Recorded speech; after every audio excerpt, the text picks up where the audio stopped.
اعوذ باللہ من الشیطان الرجیم بسم اللہ الرحمن الرحیم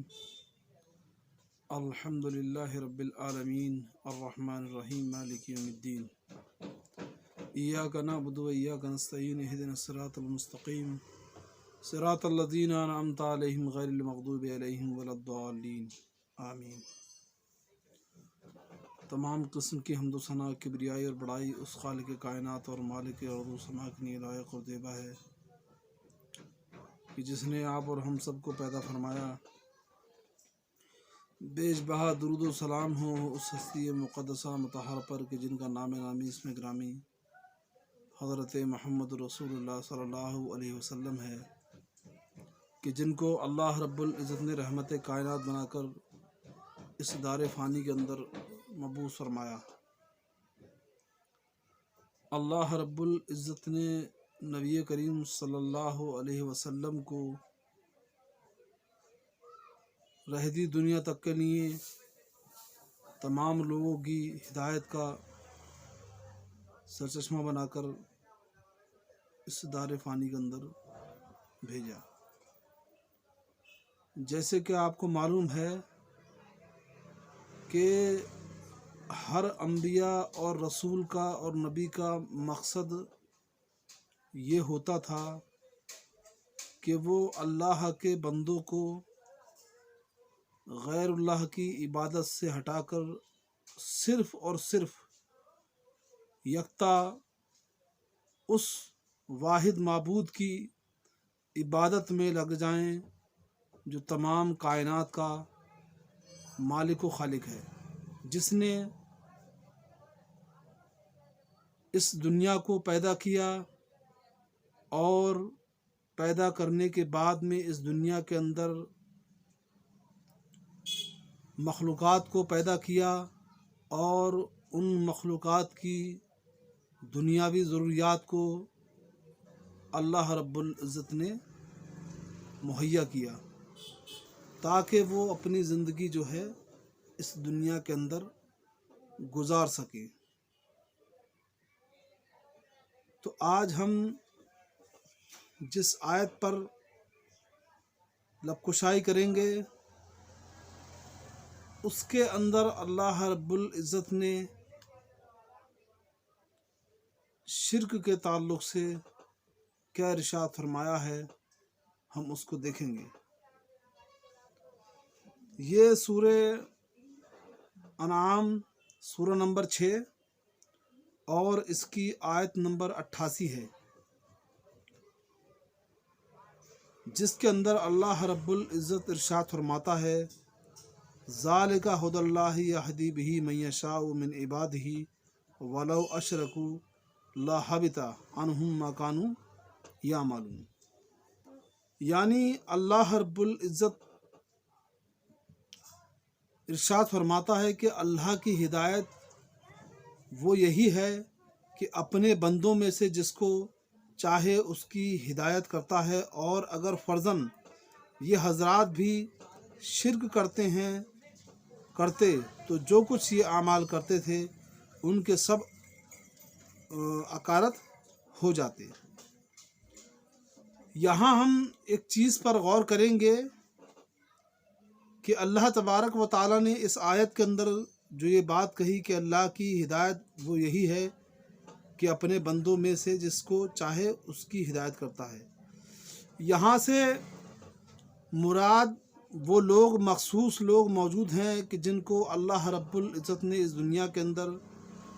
نبی اور رسول کے منصب اعلیٰ پر فرائض کیا۔ یعنی ایسے لوگ جن کو اللہ رب العزت نے نبوت اور رسالت کے لیے چن لیا۔ یہاں پر ہم ایک بات دیکھیں گے، اس سے پہلے اللہ رب العزت نے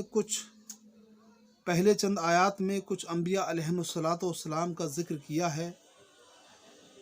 کہ جس کے اندر اللہ رب العزت آیت نمبر 83 سے لے کے 87 تک ان کا ذکر کرتا ہے۔ تو اس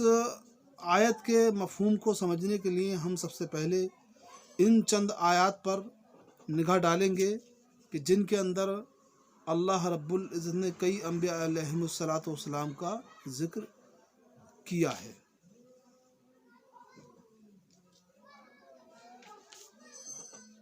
آیت نمبر 83 کے اندر اللہ رب العزت ارشاد فرماتا ہے، اور یہ ہماری حجت تھی جو ہم نے ابراہیم کو ان کی قوم کے مقابلے میں دی تھی، ہم جس کو چاہتے ہیں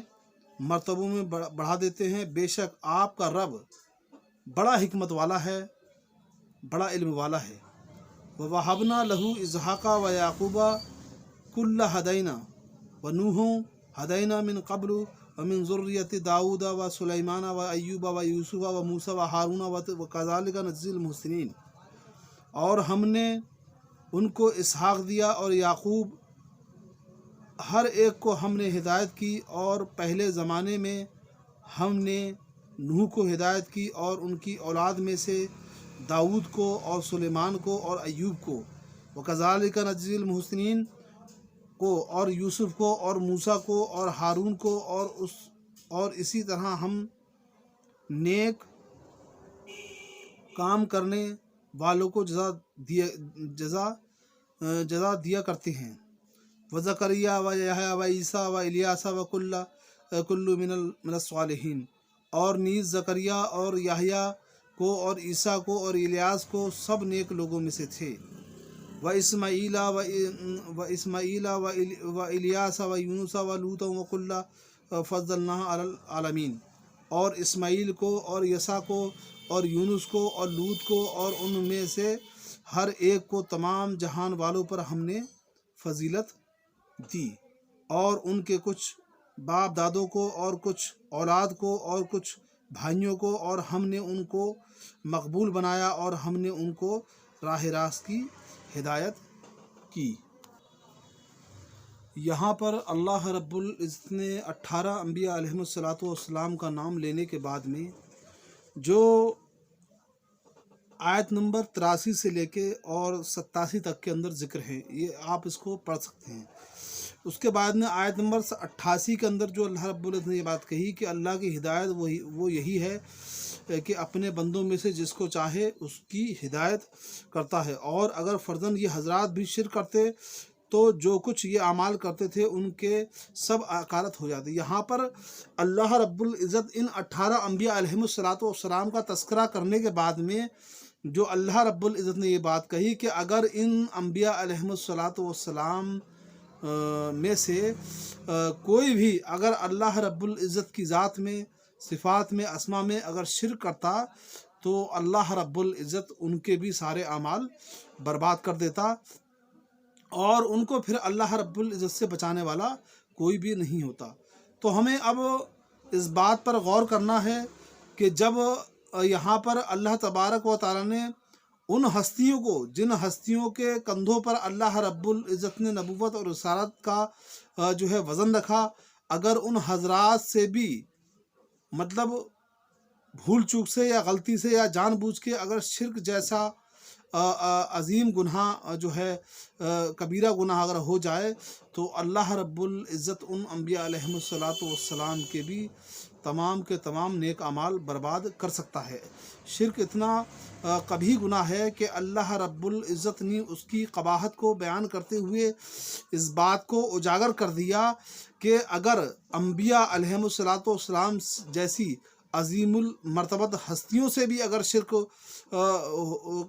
شرک ہونے کا اندیشہ ہوگا تو اللہ رب العزت ان کو بھی جو ہے معاف نہیں کرے گا، اور ان شرک کرنے کی بنیاد پر ان لوگوں کے سارے نیک اعمال اللہ رب العزت برباد کر دے گا۔ کیونکہ میرے بھائی، میرے عزیز، اگر ہم لوگ نیک اعمال کرتے ہیں اور نیک اعمال کرنے کے باوجود اللہ رب العزت کی ذات میں، صفات میں، اسما میں یا کسی بھی طریقے سے ہم جو ہے اللہ رب العزت کی ساتھ میں شرک کرتے ہیں، یعنی اللہ رب العزت کے علاوہ کسی اور کو پکارتے ہیں مدد کے لیے، یا اور کسی طریقے سے اللہ رب العزت کے علاوہ ہم کسی اور سے مدد چاہیں، ویسے دنیاوی طور پر تو ہم جو ہے انسان ایک دوسرے سے مدد لے سکتے ہیں، مطلب کوئی انسان ہمارے سامنے زندہ ہے یا حیات ہے تو ہم اس سے مدد طلب کر سکتے ہیں، لیکن کچھ لوگ جو ہے فوت شدہ لوگوں کی قبروں پر جاتے ہیں اور ان سے مطلب جو ہے مدد طلب کرتے ہیں۔ اس طریقے کی مدد جو ہے وہ یعنی کہ اسباب موجود نہ ہو اور اس کے باوجود جو ہے مدد طلب کی جائے، ایسی مدد مانگنا جو ہے غلط ہے، اور اسی کو جو ہے شرک کہتے ہیں۔ اللہ رب العزت سے دعا ہے کہ اللہ رب العزت ہم لوگوں کو شرک جیسے بڑے کبیرہ گناہ سے بچائے اور ہمیں اپنی امان میں۔ اسی طریقے سے اللہ رب العزت نے اپنے نبی جناب محمد رسول اللہ صلی اللہ علیہ وسلم کو مخاطب کرتے ہوئے سورہ زمر یعنی کہ سورہ نمبر 39 سورہ زمر کی آیت نمبر 65 کے اندر اللہ رب العزت نے ارشاد فرمایا کہ لئن اشرکت لا یحبطن اعمالک، یعنی کہ اے پیغمبر اگر تو نے بھی شرک کیا تو تیرے سارے اعمال برباد ہو جائیں گے۔ یہاں پر اللہ رب العزت خاص طور سے جو ہے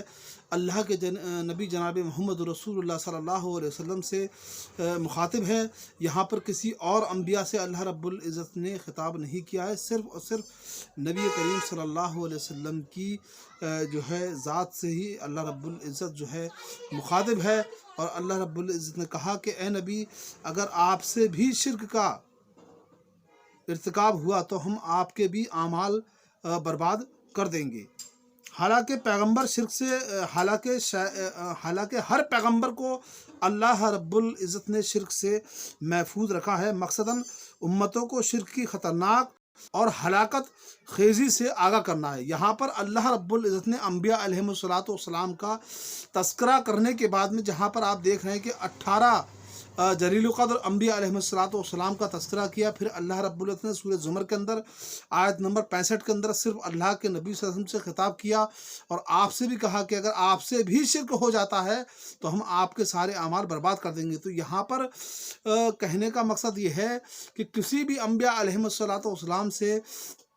شرک کا ارتکاب نہیں ہوا ہے، اور اللہ رب العزت نے ہر انبیاء علیہم السلام کی شرک سے حفاظت کی ہے، یعنی شرک سے باز رکھا ہے ہر انبیاء کو، لیکن یہاں پر شرک کی قباحت کو اور اس کی ہلاکت خیزی کو بیان کرنے کے لیے اللہ رب العزت نے اس چیز کو اجاگر کیا کہ اگر ہمارے یہ جلیل القدر پیغمبر اور رسول یعنی جناب محمد رسول اللہ صلی اللہ علیہ وسلم بھی اگر شرک کر دیتے ہیں تو ہم ان کے بھی سارے اعمال کو برباد کر دیں گے۔ تو اب ہمیں غور اس بات پر کرنا ہے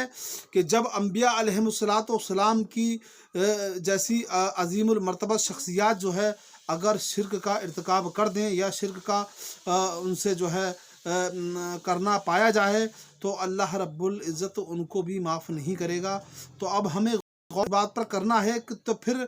ہم لوگوں کی جو ہے کیا جو ہے بساط ہے، کہ ہم لوگوں کی کیا ویلیو ہے انبیاء علیہم السلام کے سامنے، کہ جب ان لوگوں کے اعمال شرک کرنے کی وجہ سے برباد ہو سکتے ہیں تو اللہ رب العزت ہم لوگوں کو کیسے بخش دے گا۔ تو ہمیں اس بات پر غور کرنا چاہیے کہ آیا کہ اب تک جو ہماری زندگی گزری ہے اس کے اندر کہیں ہم سے اللہ رب العزت کی ذات میں، صفات میں، اسما میں کہیں شرک تو نہیں ہوا ہے، یا اگر شرک ہو گیا ہے تو ہم جو ہے اللہ رب العزت کے حضور میں جو ہے توبہ کریں اور استغفار کریں، اور جو ہے مطلب شرک ایک ایسا گناہ ہے کہ جو ایک معمولی دعا کرنے پر معاف نہیں ہوگا، اس کے لیے خاص طور سے اللہ رب العزت کے سامنے انسان کو توبہ کرنا چاہیے اور آئندہ سے یہ کوشش کرنا چاہیے کہ وہ اللہ رب العزت کی ذات میں، صفات میں اور اسما میں کسی بھی قسم کا جو ہے شرک نہیں کرے گا۔ یہیں پر اللہ رب العزت سے دعا ہے کہ اللہ رب العزت ہمیں اور آپ کو جو ہے نیک اعمال کرنے کی توفیق عطا فرمائے اور ہمیں شرک جیسی ہلاکت خیز چیز سے بچنے کی توفیق عطا فرمائے، اور ہمیں اپنے اللہ رب العزت کی صحیح معنوں میں قدر کرنے کی توفیق عطا فرمائے۔ اور السلام علیکم ورحمۃ اللہ وبرکاتہ۔